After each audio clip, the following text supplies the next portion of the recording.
আমার স্টুডেন্ট ভাই বোনেরা, তোমরা কি জানো যখন তুমি স্টাডি করো তখন তোমার ব্রেন কিভাবে কাজ করে? আমরা যখন কোনো কিছু পড়ি, শুনি, লিখি বা করি তখন সবকিছু আমরা লেফট ব্রেন দিয়ে রিসিভ করি। ওটাকে যখন প্রপারলি রাইট ব্রেনে আমরা স্টোর করতে পারি তখনই কিন্তু আমরা রিকল করতে পারি।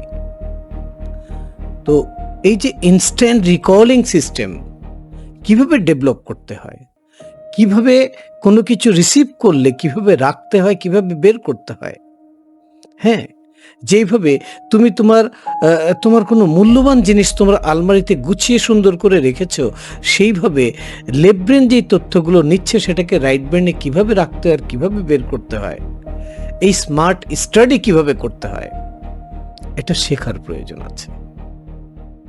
হ্যাঁ, এটা টেকনিক জানার প্রয়োজন আছে। আসো সিলভা মেথডের স্টুডেন্ট ট্রেনিং প্রোগ্রামে, সেখানে স্টেপ বাই স্টেপ তোমাকে শেখাবো যে কিভাবে তুমি যেটা একবার পড়বে সেটাকে কিভাবে এখান থেকে রিকল করবে, পরীক্ষা লিখে আসবে, কিভাবে আন্ডারস্ট্যান্ড করবে। হ্যাঁ? তুমি কি স্মার্ট স্টাডি শিখতে চাও? তাহলে সিলভা মেথডের এই প্রোগ্রামে অ্যাটেন্ড করো। Thank you.